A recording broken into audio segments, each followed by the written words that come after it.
Hello everyone, welcome to Legal Update, and today's topic for discussion is child denied access to parents' property. Why news? Recently, the Supreme Court in Kamal Kant Mishra versus Additional Collector and others held that a child can be evicted from the property of the senior citizen parents if there is a breach of obligation to maintain them under the Maintenance and Welfare of Parents and Senior Citizens Act 2007. Background of the case: petitioner and his wife filed an application seeking maintenance and eviction of their eldest son from their properties in Mumbai. The son, financially sound and running a business, had taken possession of the properties and denied his parents access, despite their request to reside in them after moving to UP. The parents filed an application under sections 22, 23 and 24 of the Act seeking eviction and monthly maintenance of rupees 3,000. The tribunal directed eviction and upheld the maintenance, but the High Court initially ruled that the son, being a senior citizen,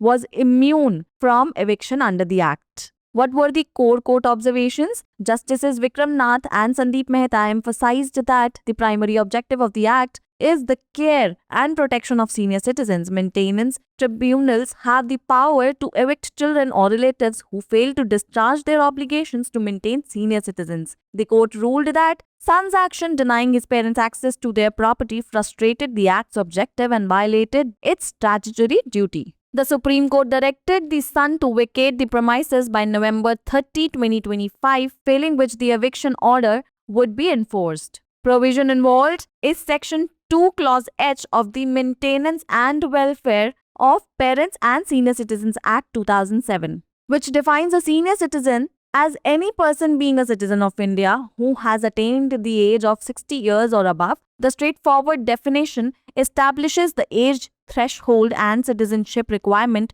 to be recognized as a senior citizen under the Act, which aims to ensure their maintenance and welfare. Case law involved is: the court stated on several occasions that this court has observed that the tribunal has the authority to order the eviction of a child or relative from the senior citizen's property when there is a breach of obligation to maintain the senior citizen. The court referenced the case of S. Vanitha versus Deputy Commissioner, Bangalore Urban District and others. It's the time for practice question. Under the Maintenance and Welfare of Parents and Senior Citizens Act 2007, which of the following is true about a child's eviction from the parent's property? Option A, a child can be evicted if they fail to maintain their parents. Option B, a child cannot be evicted if they are also a senior citizen. Option C, eviction orders cannot be made under the Act. And option D, only the government can order eviction, not the tribunal. Pin down your answers in the comment section below.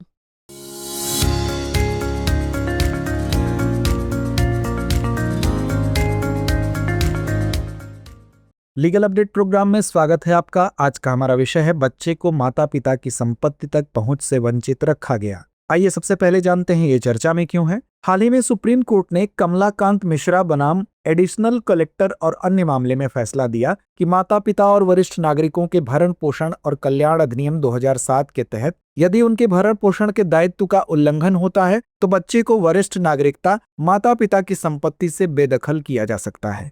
आइए अब जानते हैं मामले की पृष्ठभूमि को। याचिकाकर्ता और उनकी पत्नी 78 ने भरण पोषण और अपने सबसे बड़े बेटे को मुंबई स्थित अपनी संपत्ति से बेदखल करने की मांग करते हुए आवेदन दायर किया।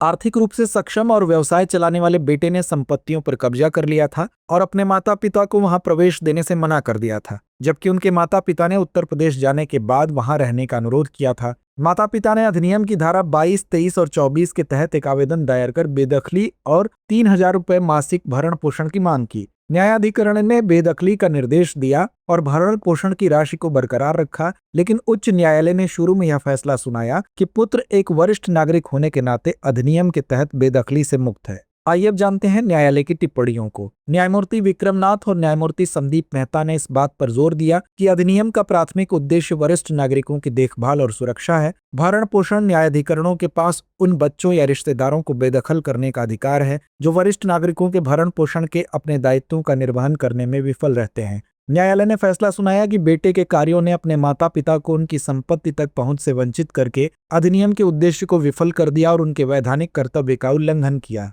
सर्वोच्च न्यायालय ने बेटे को 30 नवंबर 2025 तक परिसर खाली कराने का निर्देश दिया, अन्यथा बेदखली आदेश लागू कर दिया जाएगा। आइए अब नजर डालते हैं शामिल प्रावधानों पर। माता पिता और वरिष्ठ नागरिकों का भरण पोषण एवं कल्याण अधिनियम 2007। भारत के माता पिता और वरिष्ठ नागरिकों के भरण पोषण तथा कल्याण अधिनियम 2007 की धारा 2H में वरिष्ठ नागरिक को भारत का नागरिक होने के नाते कोई भी व्यक्ति जिसने 60 वर्ष या उससे अधिक आयु प्राप्त कर ली है के रूप में परिभाषित किया गया है। यह सीधी परिभाषा अधिनियम के तहत वरिष्ठ नागरिक के रूप में मान्यता प्राप्त करने के लिए आयु सीमा और नागरिकता की आवश्यकता को स्थापित करती है, जिसका उद्देश्य उनके भरण पोषण और कल्याण को सुनिश्चित करना है।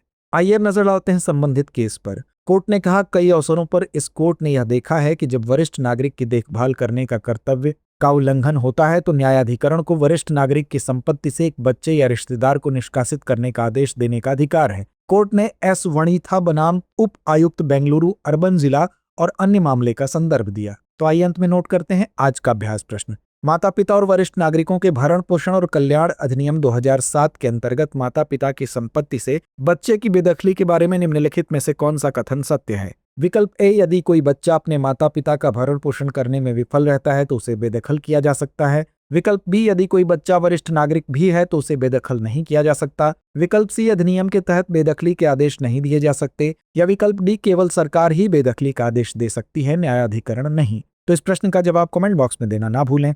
धन्यवाद।